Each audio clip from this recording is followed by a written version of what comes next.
მხოლოდ სულელი ქვეყნები არ ისვრიან საპასუხოდ, როცა მათ ესვრიან, ჩემო მეგობრებო. ვისურვებდი, ეს შესანიშნავი განცხადება ჩემი ყოფილიყო, მაგრამ სინამდვილეში ეს სიტყვები მარკო რუბიოს ეკუთვნის, რომელიც საუბრობდა იმაზე, რას უნდა აკეთებდეს ქვეყანა, როცა ირანი მას თავს ესხმის. ის კონკრეტულად ჰორმუზის სრუტის გემებზე საუბრობდა, მაგრამ ეხლა ჩვენ საუბრობთ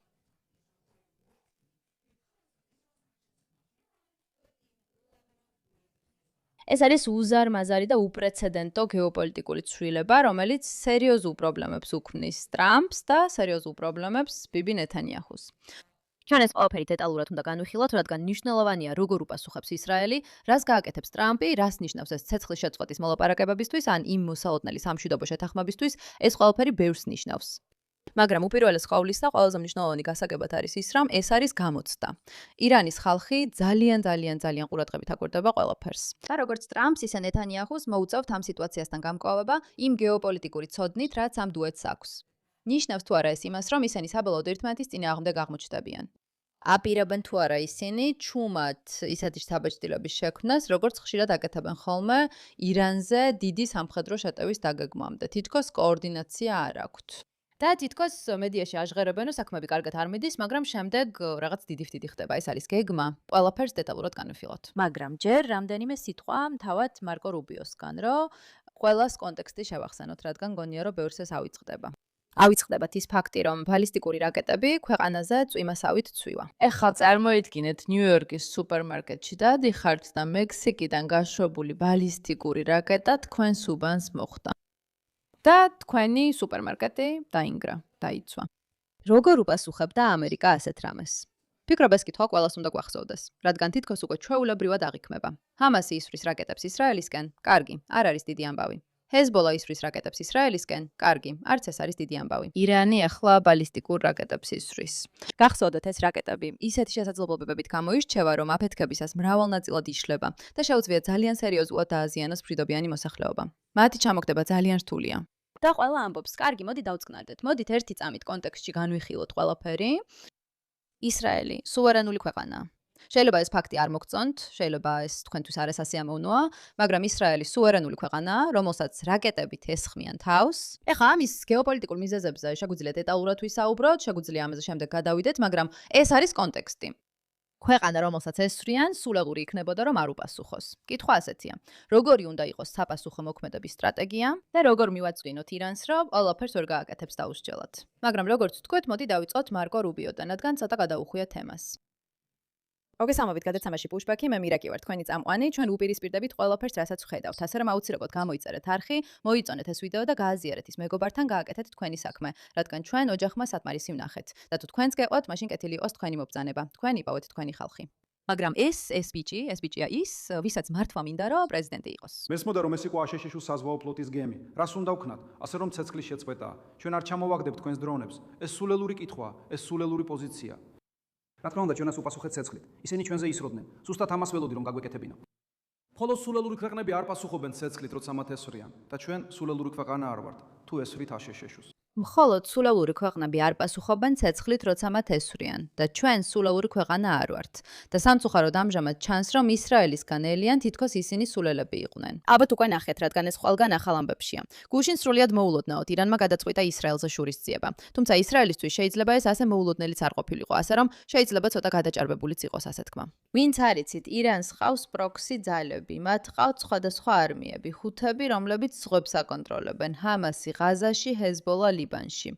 და ყველა ეს სხვადასხვა არმია სხვადასხვა შესაძლებლობებით გამოირჩევა და ისინი მუდმივად იბრუნებენ ძალებს, რათა დაეხმარონ ისლამურ რესპუბლიკას მათი მსოფლიო ბატონობის გეგმაში. რაც შეეხება ჰეზბოლასა და ისრაელს, მათ შორის რაღაც უცნაური ზავის შეთანხმება მოქმედებდა, მაგრამ ჰეზბოლა მას არ უყვევდა, პირველივე დღიდან არ უყვევდა. ისინი არასდროს იყვნენ დაინტერესებული ზავის შეთანხმებით. და ახლო აღმოსავლეთში ზავი ხშირად უბრალოდ ერთგვარი განცხადებაა, რომლითაც ცდილობენ დააწონარონ ჩვენი დასავლელი მოკავშირეები, მაგრამ სინამდვილეში ორივე მხარე მაინც ისვრის და მაინც უტევს ერთმანეთს. ჰეზბოლა საერთოდ არ უსმენს იმ შეთანხმებებს, რომელთაც უნდა დაემორჩილოს, ამიტომ ისრაელი გადაწყვეტს ესკალაციას და ბეირუთში შეტევას იწყებს. ეს ისაა, რასაც ტრამპი ამბობს. არა, არ გააკეთოთ, მაგრამ ისრაელი ამბობს, თუ ჰეზბოლა კიდევ ერთხელ დაარღვევს ზავის შეთანხმებებს, ბეირუთში შეუტევთ. გამოიცანით რა მოხდა. ჰეზბოლამ დაარღვია ზავის შეთანხმება და ისრაელმა გადაწყვიტა ბეირუთში შეტევა. პრეზიდენტი ტრამპი კი ამტკიცებს, რომ ამის შესახებ რეალურად არ შეატყობინეს. ეხლა ამაზე პასუხად გამოიცანით, რა ხდება? ირანმა გადაწყვიტა ისრაელზე შეტევა. ირანი, ისრაელი თავს ესხმის სხვა ქვეყანას. ამიტომ ირანი გადაწყვეტს ისრაელზე შეტევას. რომ განვარტოთ, წარმოიდგინეთ, რომ ამერიკა და მექსიკა ომობენ. ამერიკა თავს ესხმის მექსიკას, შემდეგ კი ჩინეთი გადაწყვეტს ამერიკაზე თავდასხმას, რადგან ამერიკა მექსიკას შეუტია. ეს არ არის ნორმალური. ცხადია, ეს ცოტა უფრო რთულია, რადგან ჰეზბოლა სინამდვილეში ირანის პროქსი ორგანიზაცია. ისინი ირანის მიერ ფინანსდებიან და მათი ხელია, მათი ერთ-ერთი საცეცია. მაგრამ ეს არის კონტექსტი და ისტორია. და ირანი გადაწყვეტს ბალისტიკური რაკეტების გაშვებას. ეხლა თუ ამას ძალიან მარტივი თვალსაზრისით შეხედავთ, შეიძლება იფიქროთ, რომ ირანი უბრალოდ რაკეტებს უშვებს, აბა რას გააკეთებს ისრაელი. მაგრამ ეს გამოცდა. ეს აბსოლუტურად კრიტიკული გამოცდა, როგორც ტრამპისთვის, ასევე ნეთანიაჰუსთვის ამ მომენტში. და აგიხსნით რატომ. ძალიან მარტივად რო ვთქვათ, ირანს არ სჯერა, რომ ტრამპს რეალურად სურს სამხედრო თავდასხმის მუქარის განხორციელება. ისინი ხედავენ, რა ხდება ამერიკაში, რა თქმა უნდა, საკუთარი პროპაგანდის გავლენით. ფაქტია, რომ სულ უფრო მეტი ამერიკელი აცხადებს, რომ სურს ამერიკამ ხელი აიღოს ამ ომზე, მათ არ აინტერესებთ ამაში მონაწილეობა. და ისინი დიდ ზეწოლას ახდენენ ტრამპზე, რომ მან თავი შეიკავოს კიდევ ერთი სამხედრო ესკალაციისგან. ეხლა მოლაპარაკების მაგიდასთან არასდროს გინდა იმ მდგომარეობაში აღმოჩნდე, როცა ის ვისთანაც მოლაპარაკებას აწარმოებ, მიხვდება, რომ შენ ნებისმიერ ფასად უნდა მოაწერო ხელი ამ შეთანხმებას და შენი მუქარები ცარიელი მუქარებია. სწორედ ამას ცდის ირანი ახლა. მართლა აქვს ამერიკას რესურსი და ინტერესი, რომ სამხედრო თავდასხმა მოგვიწყოს. თუ ეს ყველაფერი უბრალოდ ცარიელი მუქარებია. იმიტომ რომ მათთვის ეს ყველაფერი ცარიელ მუქარად ჩანს. სინამდვილეში ახლო აღმოსავლეთში ყველასთვის ასე ჩანს, რომ ახლა ტრამპი ცარიელი მუქარების რიტორიკას იყენებს. იცით, ვიტყვით, რომ დავარტყამთ, მაგრამ საბოლოოდ ყველაფერს აკეთებენ, რომ თავდასხმა აიცილონ. ესე ჩანს.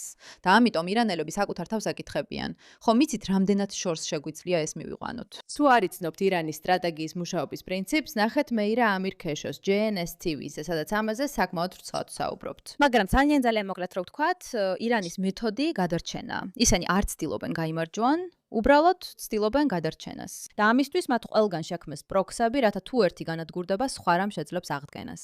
მაგრამ მათი მთელი ინფრასტრუქტურა აგებულია იმისთვის, რომ გადარჩეს ნებისმიერი სახის თავდასხმას, ნებისმიერი სახის აჯანყებას, ნებისმიერი სახის პოლიტიკურ არეულობას. კიდევ ერთხელ არა იმისთვის, რომ გაიმარჯვონ ან რაღაც საოცარი გააკეთონ, არამედ უბრალოდ რომ გადარჩნენ და გააგრძელონ შენება. რასაც ახლა ხედავენ არის ის, რომ ხვდებიან, შეიძლება მოუწიოთ ამერიკასთან შეთანხმების გაფორმება და შესაბამისად ეს შეიძლება ნიშნავდეს, რომ რამდენიმე წლით მოუწევთ შეჩერდნენ თავიანთი მსოფლიო იმპერიის აშენებაზე, რათა იცით შარიათის კანონი ყველგან დაამყარონ. ამიტომაც იმედოვნებენ, რომ მათი პატარა თუ დიდი პროქსები სხვადასხვა ადგილებში არ გაქრებიან. მაგრამ რასაც ისინი ხედავენ არის ის, რომ ისრაელი ძალიან სერიოზულად უტევს ჰეზბოლას და რეალურად შეუძლია იმდენი ზიანი მიაყენოს ჰეზბოლას, რომ შესაძლოა მათი შესაძლებლობები მნიშვნელოვნად შეასუსტოს და ეს მათ არ აინტერესებთ. ამიტომ მათ ახალი მოთხოვნა წამოაყენეს ზავის მოლაპარაკებებზე. ჩვენ დავთანხმდებით ზავს მხოლოდ იმ შემთხვევაში, თუ ჰეზბოლაზე თავდასხმა არ იქნება დაშვებული არანაირ გარემოებაში. ეხა ის ფაქტი, რომ აშაშიშუ და ირანი დებენ შეთანხმებას, რომელიც ისრაელისგან გარკვეულ სამხედრო ქმედებებს ითხოვს, თავისთავად საინტერესოა, რადგან გახსოვდეთ, ეს არ არის სამშვიდობო შეთანხმება ისრაელსა და ირანს შორის. ეს არის მოლაპარაკება, რომ ირანი ბირთვული იარაღისგან უკან დაიხიოს. ასე რომ ირანი ფაქტობრივად ამბობს, რომ ისრაელმაც უნდა დაიხიოს უკან. მაგრამ ისრაელი არ აპირებს ჰეზბოლაზე უკან დახევას, ამიტომაც აგრძელებს მათზე თავდასხმას, რადგან ჰეზბოლაც აგრძელებს ისრაელზე თავდასხმას.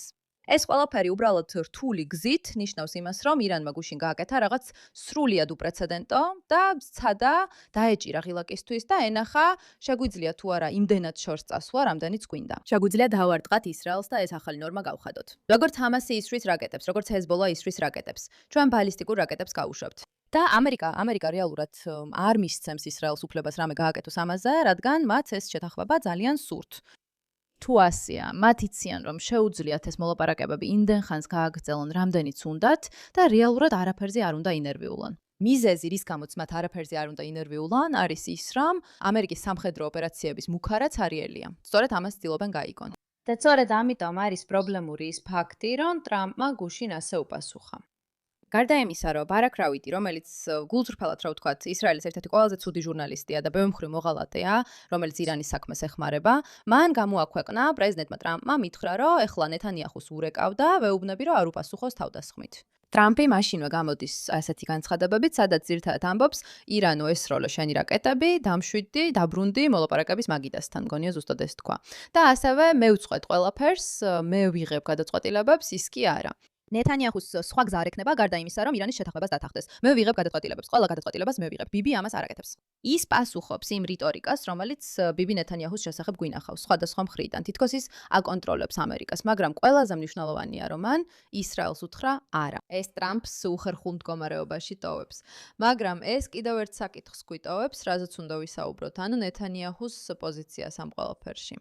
მაგრამ სანამ ამაზე გადავიდოდეთ, საერთოდ იქნება თუ არა აშშ-სა და ირანს შორის ბირთვული შეთანხმება. ეს არის მთავარი კითხვა, რომელიც ყველას აინტერესებს. რა თქმა უნდა, ხალხი ამაზე გამათობს ქალშიზე, რომელიც ალბათ უკვე იცით, რომ ამერიკის ყველაზე დიდი პროგნოზების საფონდო ბირჟაა. გადმოწერეთ ქალში აპლიკაცია KALSHI და გამოიყენეთ კოდი MIRA, რომ მიიღოთ $10, როცა 10 ჯერ $10 ივაჭრებთ. დააფიქსირეთ თქვენი პროგნოზი ფულით. სწორედ ამას აკეთებს ქალში. აქ კი შეგვიძლია ვნახოთ, რას ფიქრობენ ადამიანები ამ გარიგებაზე. ის იზრდება. ის იკლებს დეკემბრამდე, ნოემბრის შემდეგ, მანამდე და ასე შემდეგ.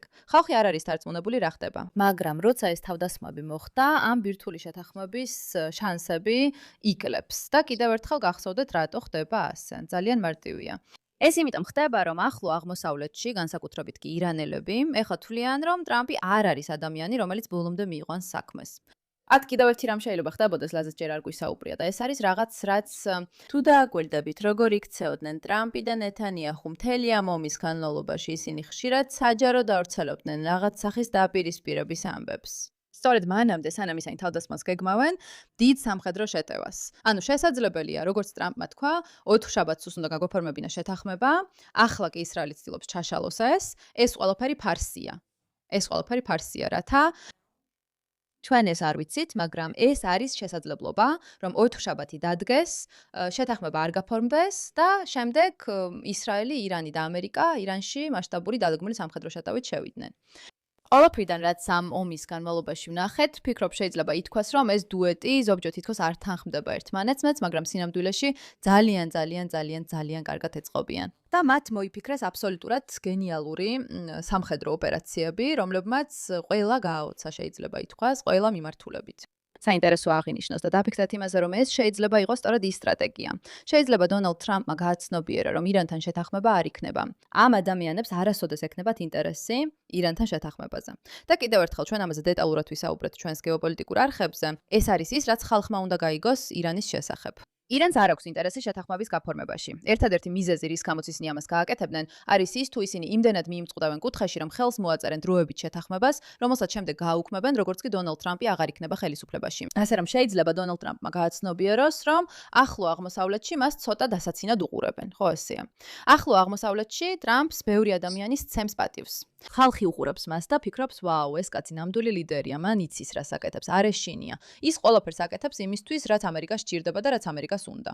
მაგრამ ამჟამად ის ფაქტი, რომ მას ეს შეთანხმება ასე ძალიან უნდა, ან სულ მცირე ასე აღიქვამს საზოგადოება, კარგად არ გამოიყურება. უბრალოდ ჩანს, რომ ის მზადაა ირანის მხრიდან ზეწოლას დაემორჩილოს.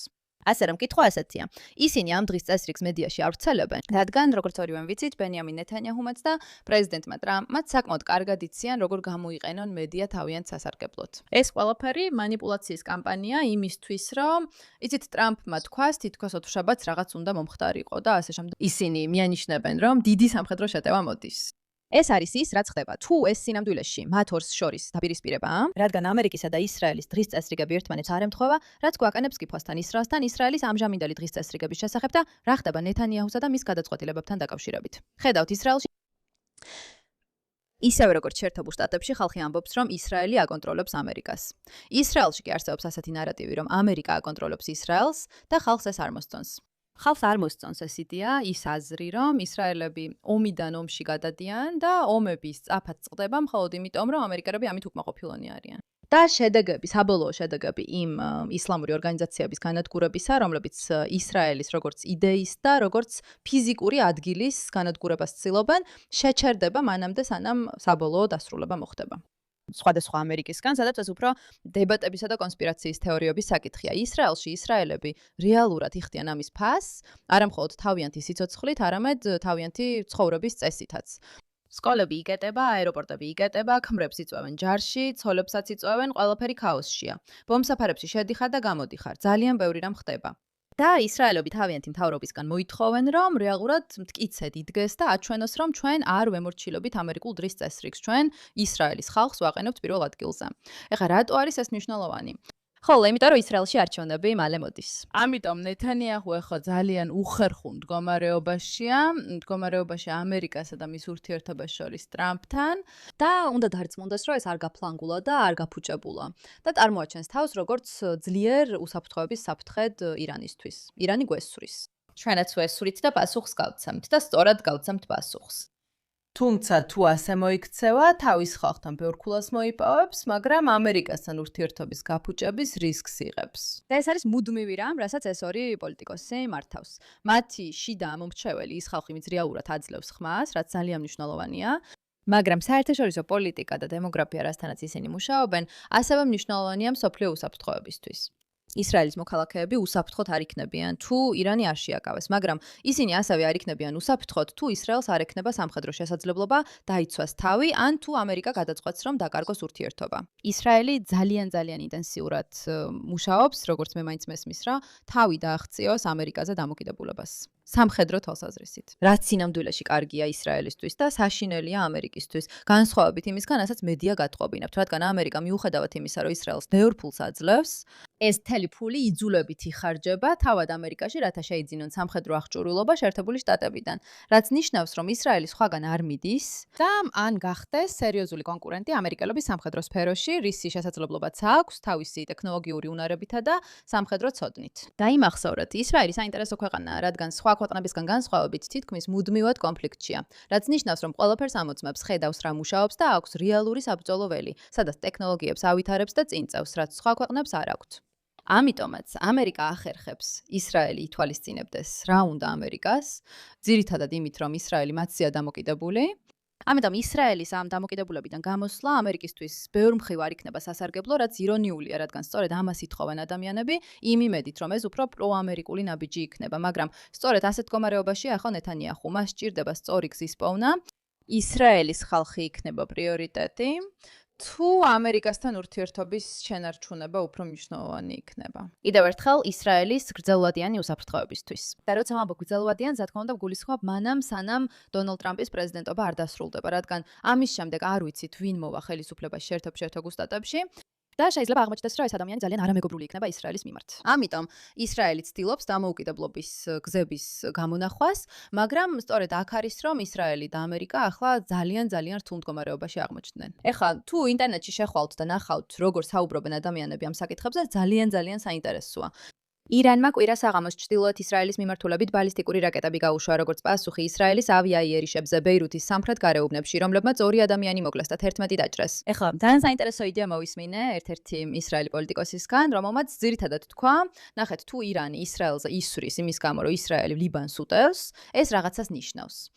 ეს ნიშნავს, რომ ისინი ძალიან ეშინიათ ისრაელის შესაძლებლობების ლიბანში. რაც ნიშნავს, რომ საპასუხოდ იმის ნაცვლად, რომ გააბრაზონ ამერიკელები ირანზე თავდასხმით და პოტენციურად ეს გადაიზარდოს სრულმასშტაბიან ომში, რაც ჯერ არ არის, თუმცა გარკვეულწილად მაინც არის, იმიტომ რომ თუ მთელი ქვეყანა რამდენიმე დღეს ატარებს თავშესაფრებში, რა არის ეს თუ არა ომი. თუმცა რატო არ უტევთ უბრალოდ ლიბანს? რატომ არ უტევთ უფრო ძლიერად ჰეზბოლას საპასუხოდ? იმიტომ რომ ეს მაშინვე წყვეტს ირანის მცდელობას, თქვას რომ იცით რა, ჩვენ ვაკონტროლოთ ყველაფერს რაც ხდება, თუ თქვენ სხვა ქვეყანას დაესხმებით თავს, ჩვენ ამის გამო თქვენზე მივიტანთ იერიშს. როგორც კი პასუხობთ და ამბობთ, კარგი, ეს ქვეყანა სერიოზულად იგრძნობს ამ შედეგებს, თქვენ მათ თავიანთ ადგილას აყენებთ. და ეს სტრატეგია მომწონს. ვფიქრობ, ეს მართლაც შესანიშნავი სტრატეგიაა. მაგრამ სამწუხაროდ ხალხი ამაზე არ მისმენს. ისრაელის თავდაცვა უმეტესობა რაკეტებისა გააჩერა და მსხვერპლი არ ყოფილა, მაგრამ ირანის რევოლუციური გვარდიის კორპუსმა განაცხადა, რომ მთელი კვირის განმავლობაში იერიშებს გააგრძელებდა, სანამ ისრაელი არ შეწყვეტს. აშშ-ის პრეზიდენტმა დონალდ ტრამპმა მოუწოდა პრემიერ-მინისტრ ნეთანიაჰუს არ მიეღო sapasukho ზომები და ირანს მოლაპარაკებებზე დაბრუნებისკენ მოუწოდა. განსაკუთრებით ხაზგასმით აღნიშნა, რომ აშშ-ისა და ირანს შორის თითქმის დასრულებული შეთანხმება ან დაპირისპირებამ დაარღვია. ისრაელის ოფიციალურმა პირებმა დაძაბულობის ფონზე, რამაც ნავთობის ფასები და ბიტკოინის კურსი გაზარდა, ძლავრი პასუხი დაანონსეს. საინტერესოა აღინიშნოს, რომ მიუხედავად იმისა, რომ თვეების განმავლობაში მიდიოდა ეს მოლაპარაკებები, ხან იყო შეთანხმება, ხან არა, ეხლა ყველა ისე მოიქცევა, თითქოს ეს ინციდენტი იქნება მიზეზი, რაც შეთანხმებას ჩაშლის. რაც აბსურდია, ეს უბრალოდ სიმართლე არ არის. ძალიან ნათელია რომ ეს შეთანხმება არ შედგება, რადგან ირანელებს რეალურად არ სურთ ეს, ასე რომ ეს მათთვის იდეალურად მუშაობს. ისინი ისვრიან ისრაელის მიმართულებით, რაც მათთვის გამარჯვებაა. და ამავდროულად ქმნიან შთაბეჭდილებას, თითქოს შეთანხმებას ისრაელი აფერხებს, მაშინ როცა სინამდვილეში ასე არ არის. მრავალი თვალსაზრისით ეს ბრენდინგის თვალსაზრისით გენიური სვლაა და სწორედ ამაში იყო ირანი ყოველთვის საუკეთესო. ყველაზე უკეთესია ის, რომ ისინი ახერხებენ ინტერნეტში ბინძური ნარატივის შექმნას, რომელსაც ადამიანები, სულელი ადამიანები დაიჯერებენ და ეს უბიძგებს პოლიტიკოსებს მიიღონ შესაბამისი გადაწყვეტილებები.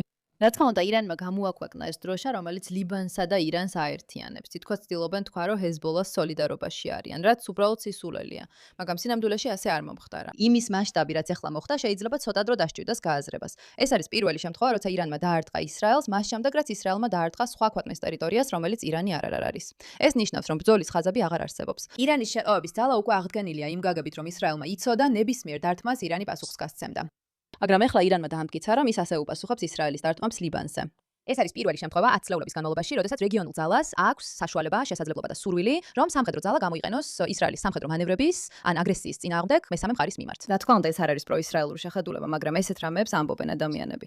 ირანი ერთადერთი ქვეყანაა პლანეტაზე, რომელიც მზად არის შეაჩეროს ისრაელის გაფართოება. ეს არის მიზეზი, რატომაც ისრაელი ცდილობს დაგვარწმუნოს, რომ ირანი გავანადგუროთ. კარგი, დღეს ღამით ირანი უნდა დაიცვას. ეს სიტყვები ეკუთვნის იტამარ ბენ-გვირს, რომელიც ისრაელის პოლიტიკოსია, საკმაოდ საკამათო ფიგურა, რბილად რო ვთქვათ.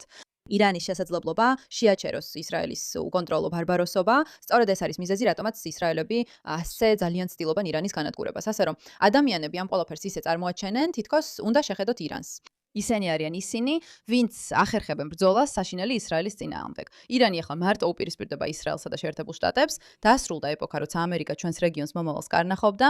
ეს არის ის, რაც ხალხმა უნდა გაიგოს. ეს არის ის, რაც ხდება შეერთებულ შტატებში. ეს არის ის პერსპექტივა, რაც ახლო აღმოსავლეთში ხალხს აქვს ამერიკის მიმართ ახლა. პრეზიდენტ დონალდ ტრამპს და ბენიამინ ნეთანიაჰუს სხვა გზა არ ექნებათ გარდა იმისა, რომ ირანთან შეთანხმებას დათანხმდნენ. მე ვიღებ გადაწყვეტილებებს. წყვეტილებებს. ბიბი ამას ვერ აკეთებს. სასწრაფო სიახლე. ეს და P500-ის ფიუჩერსები წითლად იყო, მაგრამ მწვანედ გადაინაცვლა მას შემდეგ, რაც პრეზიდენტმა დონალდ ტრამპმა განაცხადა, რომ ისრაელს სხვა გზა არ აქვს გარდა იმისა, რომ ირანთან შეთანხმებას დათანხმდეს. კარგი. ირანის ისლამური რევოლუციური გვარდია აცხადებს, რომ ეს არის სრული კვირის უწყვეტი დარტყმების დასაწყისი. რაკეტებისა და დრონების ტალღები 24 საათის განმავლობაში გაგრძელდება მომდევნო 7 დღის განმავლობაში, სანამ მტერი არ შეიკავებს თავს და არ შეწყვეტს თავის დანაშაულებს. ნახოთ, მართლა ასე მოხდება თუ არა. თუ ისრაელის სუვერენული სახელმწიფოა, მაშინ მას არ სჭირდება ამერიკის სამხედროებთან გაერთიანება. ამ ეტაპზე უნდა გავაცნობიეროთ, რომ ეს არის ის, რასაც ტალი ბენეტი ამბობს, ის ისრაელის ყოფილი პრემიერ-მინისტრია. ეს არის სიმართლის მომენტი. თუ ისრაელი სუვერენული სახელმწიფოა, რომელსაც საკუთარი თავის დაცვა შეუძლია, სიმბოლური პასუხის ერთი კვირა მტერს მიანიშნებს, რომ ჩვენი მოქალაქეების სისხლი დაუსჯელად დაიღვარა. ამიტომ ისრაელმა უნდა იმოქმედოს ძალით და თავდასხმით. ამ საკითხში ჩვენ ყველა ისრაელის ყველა მოქალაქე ერთად დგავართ. ეს არის რეალობა. ისრაელს უთხრამენ, მას შემდეგ რაც მათ ბეირუთს დაარტყეს, მას შემდეგ რაც ჰეზბოლამ ისრაელს დაარტყა ირანის შემდეგ, ყველაფერი რაც ხდება ერთმანეთთანაა დაკავშირებული. აქ არ არსებობს კითხვა, რომელი იყო პირველი კვერცხი თუ ქათამი. ეს არ არის ისრაელის მუდმივად ომების დაწყების საკითხი. ეს მცდარი შეხედულებაა და არასწორი გზაა ამის აღქმისთვის. ისრაელი მუდმივად იცავს თავს შეშლილი ისლამისტების მანიური ჯგუფისგან, რომლებიც მსოფლიო დომინაციაში არიან დარწმუნებულები. და ისრაელი ამის საცდელიველია მათი წინასწარმეტყველებებისა და ისლამური რწმენების გამო. ეს რთული საკითხია, ჩვენ ამაზე საუბარი დავიწყეთ ჩვენს გეოპოლიტიკურ არხებზე. მაგრამ ეხლა სწორედ ამ მდგომარეობაში ვართ. ამ მომენტისთვის ისრაელმა საპასუხო ნაბიჯი გადადგა, თუმცა ეს საკმაოდ სიმბოლურად მოხდა, არაფერი გრანდიოზული არ გაუკეთებიათ. ისინი დაესხნენ მათ საჰაერო თავდაცვის სისტემებსა და სარაკეტო გამშვებ მოწყობილობებს. ბევრ მხრივ ეს სუსტი პასუხია. და ეს არის ის, რაც ისრაელს ყველაზე ნაკლებად უნდა ახლა. სუსტი გამოჩნდეს. ტრამპიც სუსტად გამოიყურება. ისრაელიც სუსტად გამოიყურება. ირანი გამოიყურება როგორც ხალხი, რომელიც ახერხებს მსოფლიოს ყველაზე ძლიერ სამხედრო მოთამაშეებს გადაასწროს. და ეს არის ის, რაზეც ისრაელმა და ამერიკამ ძალიან უნდა იფიქრონ. თუ მართლა გსურთ მოლაპარაკებები წარმატებით დასრულდეს, თუ მართლა გსურთ ირანს ბირთვული იარაღი წაართვათ, უნდა გამოიყურებოდეთ და სულ მცირე აღიქმებოდეთ როგორც ადამიანი, რომელსაც ამის გაკეთება შეუძლია. და ამ მომენტში ჩანს, რომ ორივე ქვეყანას უბრალოდ სურს კონფლიქტის თავიდან აცილება, რაც შეიძლება მეტად.